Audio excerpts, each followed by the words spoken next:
2024년 3월 19일 매일 성경 말씀 묵상입니다.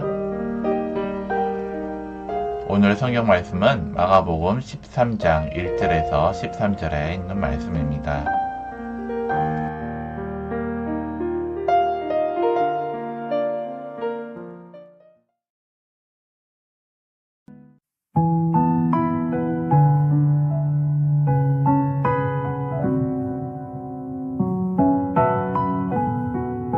마가복음 13장.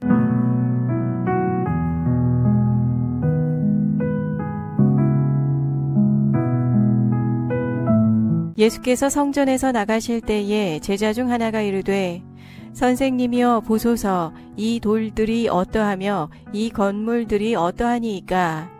예수께서 이르시되, 네가 이 큰 건물들을 보느냐? 돌 하나도 돌 위에 남지 않고 다 무너뜨려지리라 하시니라. 예수께서 감람산에서 성전을 마주대하여 앉으셨을 때에 베드로와 야고보와 요한과 안드레가 조용히 묻되, 우리에게 이르소서, 어느 때에 이런 일이 있겠사오며 이 모든 일이 이루어지려고 할 때에 무슨 징조가 있사오리이까? 예수께서 이르시되, 너희가 사람의 미혹을 받지 않도록 주의하라. 많은 사람이 내 이름으로 와서 이르되 내가 그러하여 많은 사람을 미혹하리라. 난리와 난리의 소문을 들을 때에 두려워하지 말라. 이런 일이 있어야 하되 아직 끝은 아니니라. 민족이 민족을, 나라가 나라를 대적하여 일어나겠고 곳곳에 지진이 있으며 기근이 있으리니 이는 재난의 시작이니라. 너희는 스스로 조심하라. 사람들이 너희를 공회에 넘겨주겠고 너희를 회당에서 매질하겠으며 나로 말미암아 너희가 권력자들과 임금들 앞에 서리니 이는 그들에게 증거가 되려 함이라. 또 복음이 먼저 만국에 전파되어야 할 것이니라. 사람들이 너희를 끌어다가 넘겨줄 때에 무슨 말을 할까 미리 염려하지 말고 무엇이든지 그때에 너희에게 주시는 그 말을 하라. 말하는 이는 너희가 아니요 성령이시니라. 형제가 형제를, 아버지가 자식을 죽는 데에 내주며 자식들이 부모를 대적하여 죽게 하리라. 또 너희가 내 이름으로 말미암아 모든 사람에게 미움을 받을 것이나 끝까지 견디는 자는 구원을 받으리라.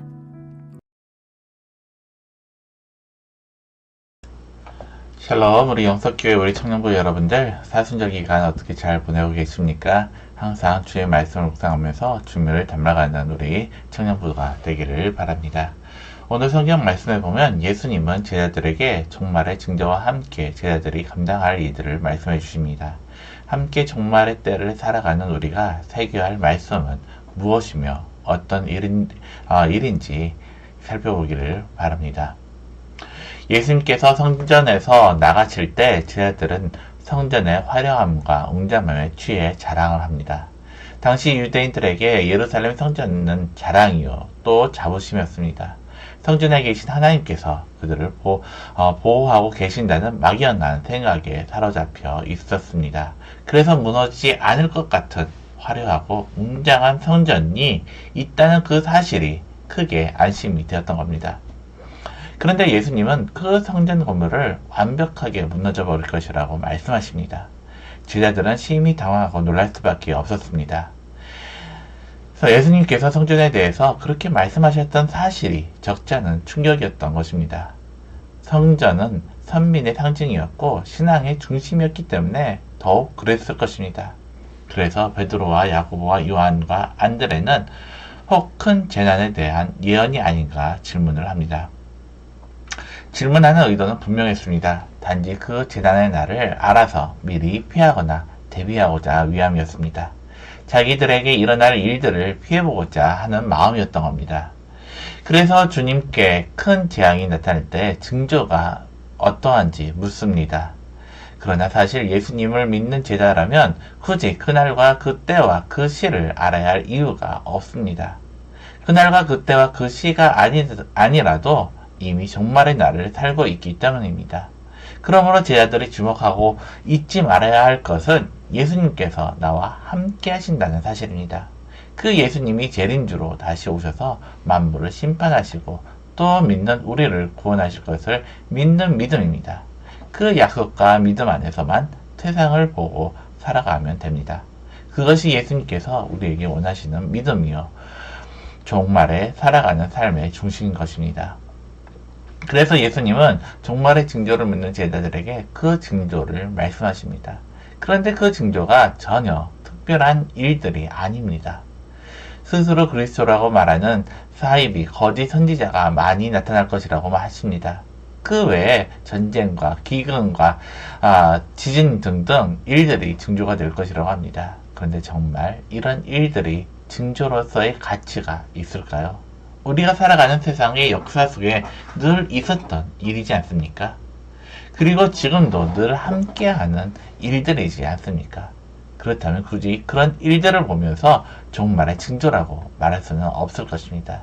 그런데 예수님은 왜 세상에 늘 상존하는 그런 일을 종말의 징조라고 말씀하신 것일까요?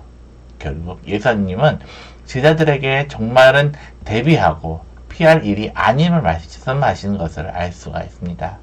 다만 제자들이 세상의 실체가 무엇인지를 정확하게 알아야 할 필요가 있음을 말씀하신 것입니다.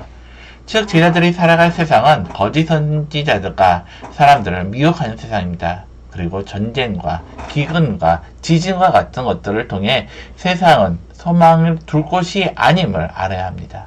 반드시 심판 때 사라지고 말 것들입니다. 그러므로 성도는 하루하루 만나는 일들을 보면서 종말의 징조인 줄을 알고 살아야 합니다.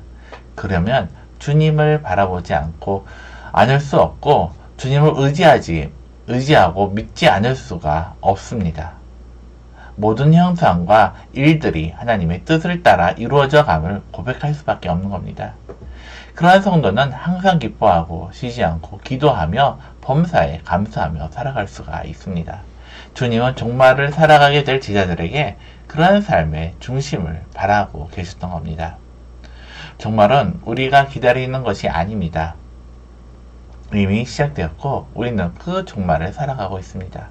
그런 우리라면 더욱 주님께서 맡겨주신 말씀과 달란트로 주님과 교제하며 장사하며 살아야 합니다.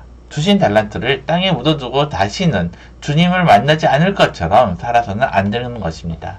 열심히 복음을 듣고 전하여 남긴 것으로 주님의 칭찬을 듣는 삶을 살아야 할 것입니다. 오늘도 우리의 귓가에 잘하였도다, 착하고 충성된 종아라는 주님의 칭찬이 들려지는 하루가 되기를 바랍니다. 또한 주님은 제자들에게 종말의 날에 살 때 각오해야 할 일을 오늘 말씀을 통해서 밝히고 있습니다. 그리스도와 동행하는 삶에는 세상과의 불화가 있을 것을 예상하여 조심하라고 하십니다. 세상은 결코 예수의 나라를 받아들이지도 좋아하지도 않습니다.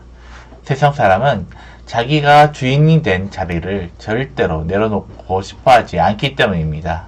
세상 사람은 만유의 주인이신 하나님께 주권을 드리고 은혜로 살고 싶어 하지 않습니다. 주께서 원하시는 대로가 아니라 내가 원하는 대로 살고 싶어 합니다. 예수님은 그 세상을 향하여 인생의 진정한 주인이 누구인지를 말씀하십니다. 세상 사람들의 배후에 있는 사탄에게서 해방하고자 하십니다.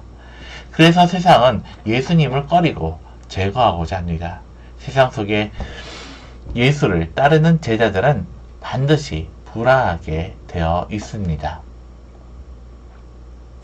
주님은 세상에 속한 사람들로부터 제자들이 당할 일들을 말씀하십니다. 제자들이 온 세상으로 나아갈 때 주님으로 인하여 모욕당하고 매질당할 것을 각오하라고 말씀하십니다. 세상은 세상의 법을 따라 예수의 말씀을 따르는 제자들을 재판하고 제거할 것입니다. 그리스도로 오신 예수까지도 십자가에 못 박은 세상이 하는 일이 늘 같습니다. 하나님을 거부하고 그의 종들을 죽이는 일을 계속할 것입니다. 이때 제자들이 그 자리를 회피하지 않고 고난당하면 그것으로 예수의 증인이 될 것입니다. 세상에 오셔서 세상 죄를 지시고 죽임당하신 구세주 예수를 증거하게 될 것입니다. 그 증인을 따라 복음이 만국에 전파되어 갈 것입니다. 그러므로 제자들은 신앙으로 살아갈 때 받는 그 미움을 당연한 것으로 여겨야 합니다. 그들은 나를 미워하는 것이 아니라 예수를 거부하는 것이기 때문입니다. 예수를 믿고 따르는 제자라면 이런 세상에 대하여 염려하거나 두려워하지 말아야 합니다. 무엇을 말할 것인지, 어떤 인생을 살게 하실 것인지는 내가 아니라 주께서 알고 계시기 때문입니다.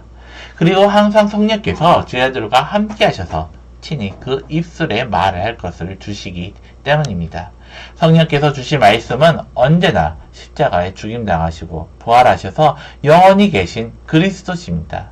예수 그리스도 그 하나로 충분합니다. 그러므로 염려하지 않고 두려워하지 않으며 오직 인내로서 끝까지 견디는 것이 필요합니다. 그 가운데 십자가의 능력, 구원의 능력이 있기 때문입니다. 성도는 예수를 믿고 따르는 이들입니다. 그래서 성도는 예수를 십자가에 못 박은 자들에게 같은 미움을 받습니다. 그러나 성도는 그들에게 미움을 받을지언정 미워하지는 않습니다. 오히려 그들에게 나아가 예수의 생명을 전하는 이들입니다. 그 일을 위해 늘 성령께서 함께 하십니다. 성령께서 내 안에 예수로 충만하게 하셔서 그런 일을 일생을 살아가도록 이끌어 가십니다. 그러므로 성도는 종말의 날에 세상 속에 뿌려진 생명의 씨와 같습니다. 아름답고 향기로운 예수의 꽃을 피어올리는 사람들이 바로 성도인 것입니다. 오늘 말씀을 다시 한번 묵상하면서 예수님께서 종말의 징조를 말씀하신 것을 다시 한번 읽어보고 그때의 징조에 대해서 다시 한번 생각해 보시기를 바랍니다.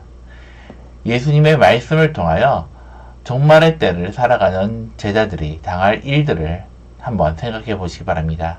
내가 복음으로 인하여 당한 일이 있으시면 어떤 일인지 다시 한번 묵상하며 오늘 하루를 보내시기를 바랍니다. 기도하겠습니다. 하나님 아버지, 우리가 이 땅에 살아갈 때 주님께서 다시 이 땅에 오실 때가 언제인지 때로는 궁금하고 또한 그것을 알고자 하나, 그러나 주님께서 다시 오시는 그 날과 그때는 오직 하나님 아버지만이 아신다고 우리에게 말씀해 주셨습니다. 하나님, 우리가 그것을 궁금하기보다는 정말 이 땅 가운데 어떻게 주님 앞에 충성된 일꾼으로 살아가며 우리가 그 믿음을 또한 나타내며 이 땅 가운데 우리가 고난을 당할지라도 또한 그것으로 인하여 주님이 우리가 괴로워하고 힘들어하기보다는 오히려 그것으로 인해서 주님을 증거하는 주님의 증인된 삶을 살아갈 수 있는 믿음의 자녀들이 될 수 있도록 우리에게 믿음을 더해주시고 성령님께서 이끌어 주시옵소서. 오늘 하루도 우리 어디서 무엇을 하든지 간에 주님의 자녀로서 주님의 영광을 나타내며 주님의 복음을 또한 증거하는 증인된 삶을 살아갈 수 있도록 주님께서 오늘 하루도 우리를 인도해 주실 믿사오며 예수님의 이름으로 기도드립니다. 아멘.